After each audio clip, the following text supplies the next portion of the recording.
coming up on Outdoor Oklahoma. Species that, some that I haven't seen, some that I only have seen like once in my life. I say I've seen a lot of people, and it's not a crowded situation. It seems like everybody's having a good time, socializing, talking. We have about have to invest in a bigger net next time.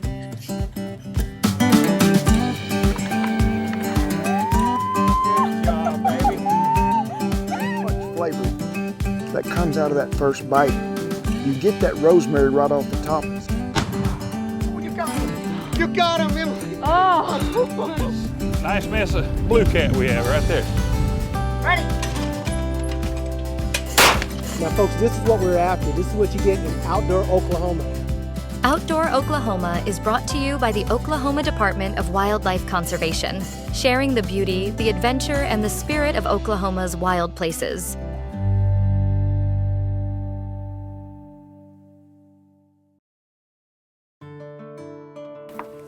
Hi, Brandon. How are you? I'm good. I am pumped about today. Me too. Oh my gosh, I am so excited. We are here in a little bit of Ozarks, and Oklahoma doesn't really have a whole lot of that. I know you came all the way from Wisconsin just to do this today. Yeah. This is not your backyard. So just kind of, what do you already know? What do you expect to see today? So today I expect to see a lot of fish that live in these fast-flowing stream environments. And it's characterized by these lowland streams. They're clear, they're fast-flowing, high gradient, they've got gravel bottoms, usually chert, and this area is not glaciated, so that makes for a unique fish community in the state. And if you look at some of the distribution maps for a lot of these fish, some of them will be across the whole state, like our Plains minnow or our Ozark minnow, which is named for this habitat. And then some of them will only reside in this northeastern tip of Oklahoma. And that is because this habitat kind of cuts off at a certain point and moves into another ecoregion. Per square mile, we actually have more ecoregions than any other state. Really? Yeah, oh my gosh, I actually didn't know that. I believe that we're tied with Texas and second to California that is in so total, cool. regardless that of is size. So cool, I believe that's right. I'm ready to get suited up and get going. How Absolutely. about you? Oh my gosh, I'm so excited. Yes. Awesome. Gotta wear a wetsuit this time of year. It's kind of cooling off in the fall, and these Ozark streams, they're clear and cold. They are, I believe a lot of them are, spring fed, and try to stay warm, guys. Don't get hypothermia. This is it's very large on me, but that's okay. It'll keep me warm. It's it's rubbery. It's definitely meant to be waterproof. So hopefully stay dry in this.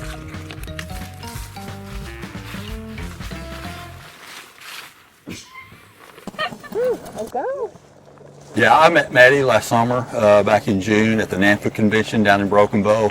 NANFA is a nationwide group of fish hobbyists. We call ourselves fish nerds. They're from all over the country. And I had heard the name Maddie, but we had never met, so it really didn't mean much to me. There's these folks from Wisconsin that are buying everything up at the auction, and I thought, well, they must really be serious fish folks. And there's this girl is asking all these really complex fish questions. And I thought, oh, she's just a grad student, probably getting her PhD. And then we ran into each other on the creek the next day, and she was IDing minnows and throwing out like a fish encyclopedia, like literally just rattling off the fish ID keys. And I'm like, where do you go to school at? Like, no, I'm an 8th grader. And I said, man, we have got to keep in touch. So today, we've been snorkeling in these pristine Ozark streams, just seeing what we can find as far as our fish community goes. I love to snorkel, and I am definitely a fish enthusiast. It is not often that I get the opportunity to be in this part of the Ozarks. We're so lucky to have these streams.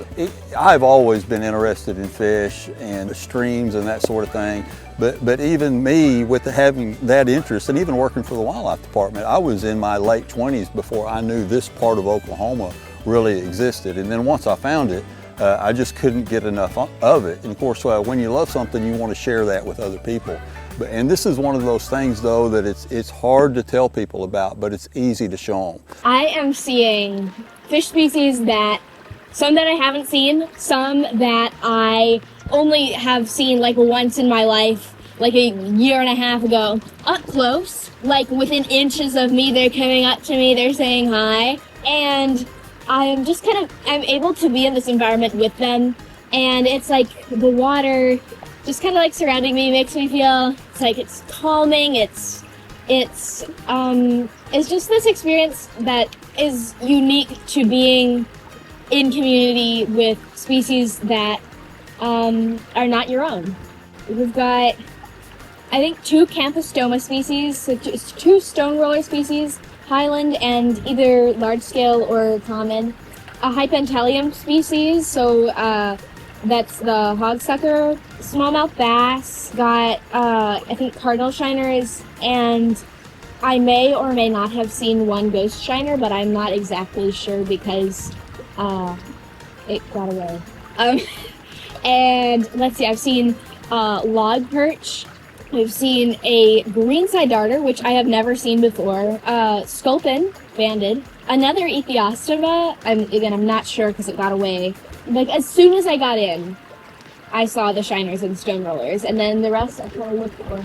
I really like going into that deep pool over there. Rolling away. And just kind of seeing like the larger fish just hanging out on the bottom. Saw a Microteris dolomu, like, it was this big. And I'm just like really happy right now. Yeah, this is my little happy place, and even though I do look like a marshmallow, I'm glad I'm wearing this because it is cold. It is cold, but worth it. I'm in the stream right now, and you know, I may not be part of this food web. I might not be eating benthic algae right now.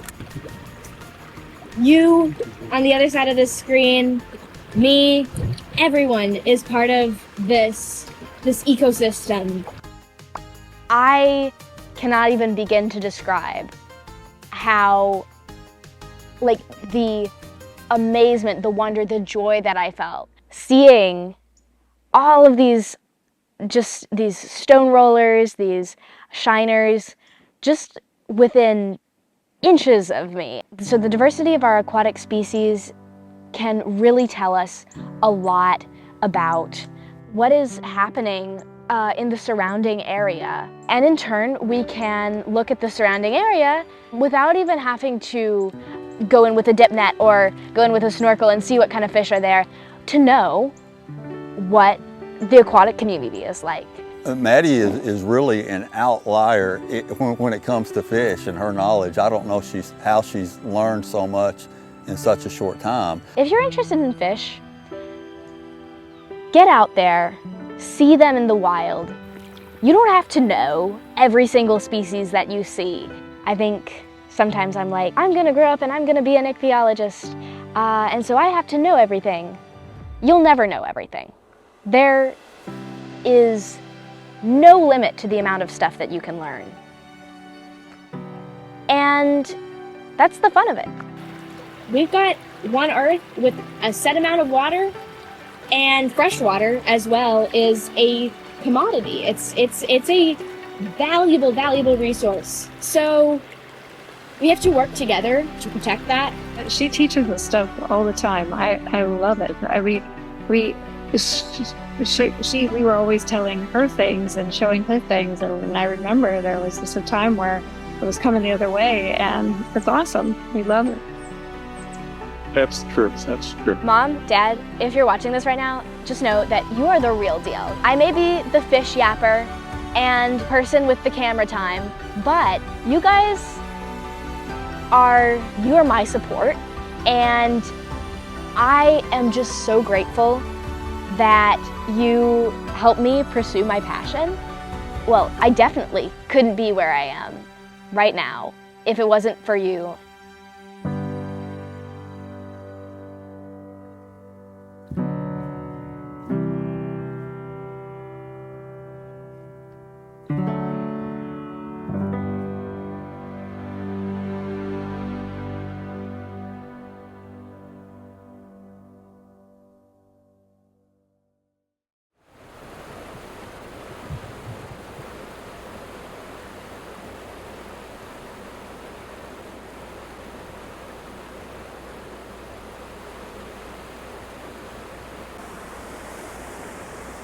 Paul, I've been to a lot of places in the state. This has to be one of the prettiest places around. It is one of the prettiest places that I found in south central Oklahoma. It's got water, it looks like you're in the Ozark stream. Sure does, just flat beautiful. Of course, we're here at the Blue River Public Hunting and Fishing area, and it's pretty well known for trout fishing, isn't it? Right, it is known for trout fishing, and we have quite a number of people come up here and enjoy the different character of the stream that we have here and enjoy the trout fishing during the colder months. Yeah, primarily a trout stream, but I think it's what, 900 acres, and you have a little bit of hunting in here. Right, we have dove hunting in the fall of the year. We have some quail, some deer hunting, and also quite a bit of rabbit hunting. And you mentioned you have lots of people come down. I bet a bunch of them just come for this scenery. Right, they do come down here. They can camp. They can camp for 14 days and fish and have a good outing. Okay, and it's right out here south central Oklahoma, close to Tishomingo. Right, it is 6 miles east and 3 miles north of Tishomingo. Okay, well, it's primarily known for trout fishing. Let's talk a little bit about that program. I know those things don't grow native here in the state. Where do we get them? They're shipped by truck to the river. Anytime you or any other fisherman come, they have fish in the river and they're for them to catch. And I think they catch them too, don't they? I know every time I've been here, people are catching trout. We have good participation on the area. We have good fishing success, and a lot of people come up here and have a real good time. I say I've seen a lot of people, and it's not a crowded situation. It seems like everybody's having a good time, socializing, talking. We have about 1.75 miles of stream, and it's varied habitat types, and so they can get away from the crowd and get off by themselves and if they wish to do so. Give us a few hints on how to catch them for people that say never have caught trout in Oklahoma. If you like to fish with artificials, you can use light tackle, ultralight tackle, 4-pound, 6-pound test line. Small spinner baits are good, the Otmeps. Just like stream fishing. Right, just like the stream fishermen. And then you can use whole kernel corn, salmon eggs, this sort of thing for the bait fishermen. Well, that sounds real good, and we still have, what, another month or so left in the season here? Through March 31st, we'll be putting them in each week. That sounds great. Why don't we take off and see some of the other pretty areas on the stream? Okay, Dave.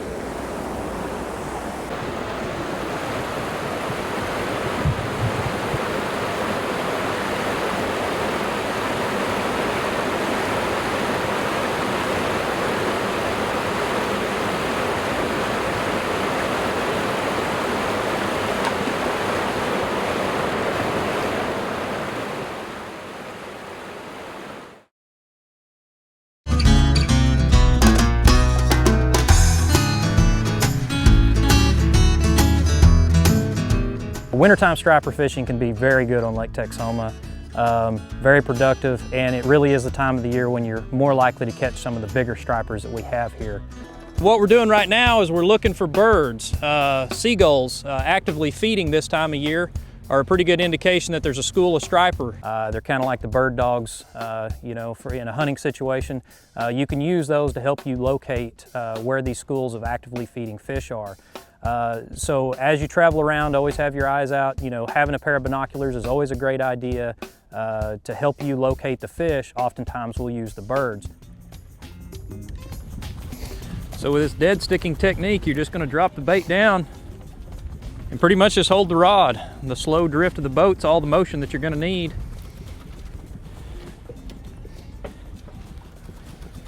Just be ready to set the hook when the fish hits.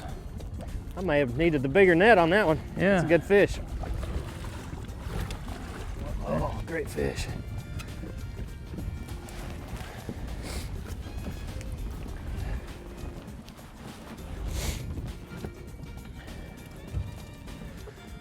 Nice solid fish.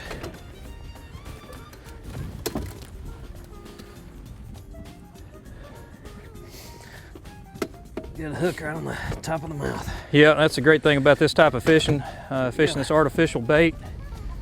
Typically going to hook these fish right in the lip. This cool water, the fish aren't stressed. It's good conditions for catch and release fishing. What do you think that one weighs? Yeah, I'd say that one's probably 7-8 pounds. I agree with you. Nice fat fish. Healthy this time of year. I really like fishing the wintertime for a number of reasons. One is the lake is really not crowded. Your recreational boaters have left until the water warms up. A lot of your other anglers are in the deer woods or doing other things, and so you really have a lot of the lake to yourself.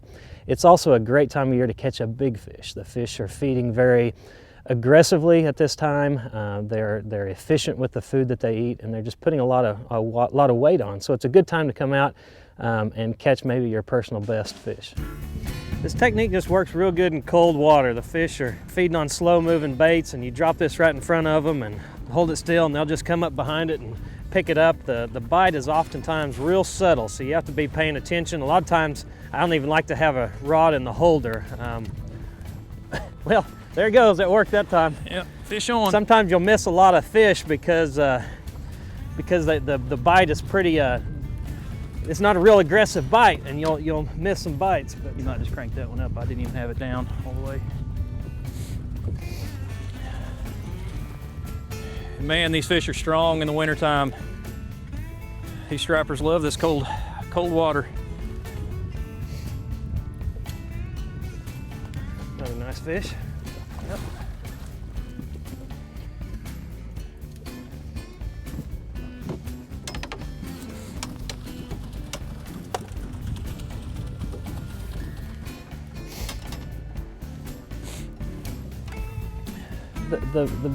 The big difference in wintertime fishing is people have to realize that their presentation and even their lure selection is going to be different from the warmer months. Striper fishing in the warmer months, everybody's used to, aggressively reeling and casting some kind of a jigging spoon or throwing a topwater, which is always very exciting to do. But these aren't techniques that work very well in the wintertime. And you need to slow down, the water's cold, and to match more of the attitude of the striper. You're going to use a soft plastic bait, generally referred to as a fluke, on a large jig head, 1 ounce to 2 ounce jig head. You drop that down and you're fishing basically motionless. The boat will drift, and that's going to put the motion into the bait. So once you find schools of fish, you can drop that down, hold on, and just wait for the bite. You want to be at the level the fish are that you're marking or slightly above. The stripers like to feed up, and so you want to make sure that your bait isn't down below them. It's a nice fish.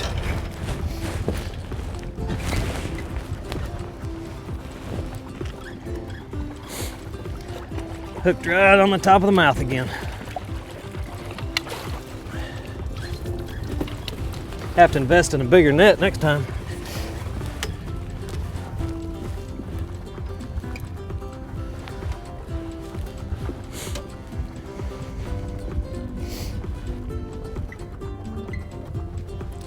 It's the bait we're fishing today. There's a striper. I'm gonna go ahead and get him in the water.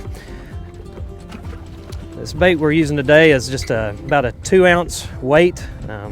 You might go all the way down to 1 ounce if the wind isn't very strong. We like to use a fluke, different colors.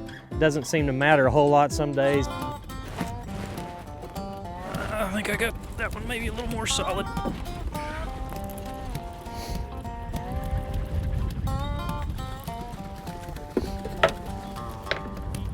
Oh yeah, there he goes. Stripping Good fish? Stripping some drag, yep. I'll get this pull out of your way. Well, you got it. Here he is. Nice striper. Pretty fish. Oh, sorry.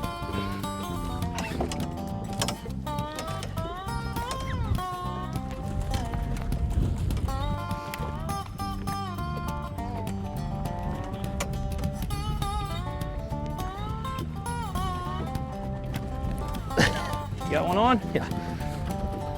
All right, must be getting into them. You mean, photos? Yeah.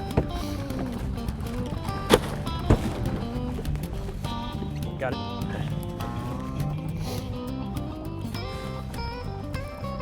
Where was yours? On bottom or? This one was right off the bottom. Right off the bottom? About a crank or two right off the bottom.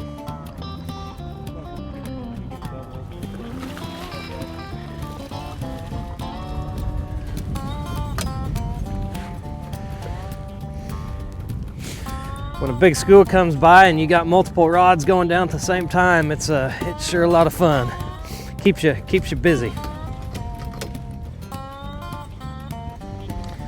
Pretty Texoma striper right there. Oh, they're healthy this time of year too. They are. They're at their best condition at this time of year. You know, this dead sticking technique, it's kind of hard to gain confidence. You know, it's the thing that you never do, you know, when you're fishing with at least artificial lures anyway. You just hold the rod, you know, and the boat drifting puts all the action that you need in the bait. It's kind of hard to figure out why these fish are hitting these baits. They seem like they're just sitting there, but it works. And it's one of those things that it just takes a little bit of time to gain a little bit of confidence in it. But right on cue, these fish are aggressive enough, they'll hit it. It's a great way to catch big stripers on Texoma in the wintertime. You don't have to go through the hassle of going out and throwing a cast net and trying to get live bait, live shad, which is always a great option. It's always a reliable way to catch fish. But this technique is just a lot easier on what you have to have in your tackle box and the investment you've got to make in time spent catching bait. You can just get out and catch big fish. Like that. Like that one.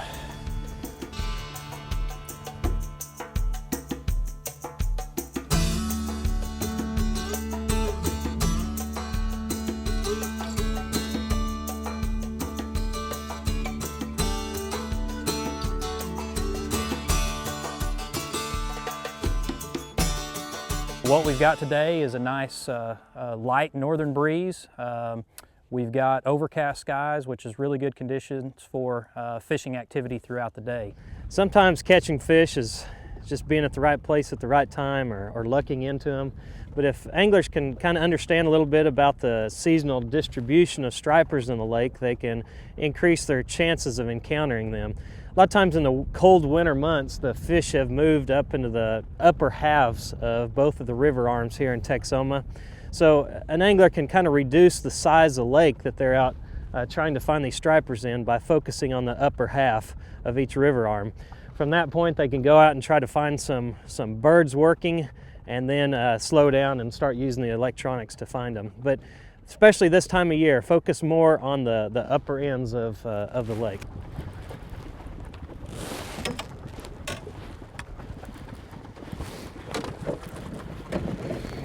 I think this one's quite as big as some of those other ones we were catching. Sometimes they get bigger as they come to the top.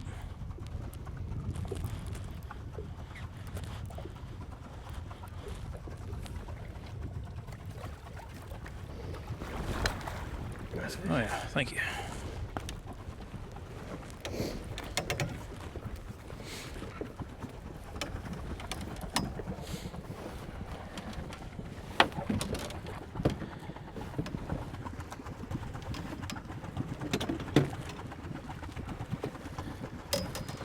Solid fish, hooked right in the top of the mouth again. Got another good one? Yep. I got color, as the tuna guys would say.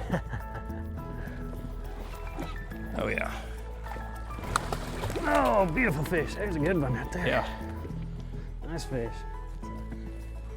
I'm thinking 11. You already weighed him, huh? No. 11 pounds, 6 ounces. Good fish. Beautiful fish. Outdoor Oklahoma is produced by the Oklahoma Department of Wildlife Conservation and is proud to serve and be funded entirely by sportsmen and women and outdoor enthusiasts who love and appreciate all things wild in the great state of Oklahoma. Connect with us online on TikTok, Instagram, Facebook, X, and YouTube. Want to know more about the Wildlife Department? Visit us at wildlifedepartment.com. Thanks for watching.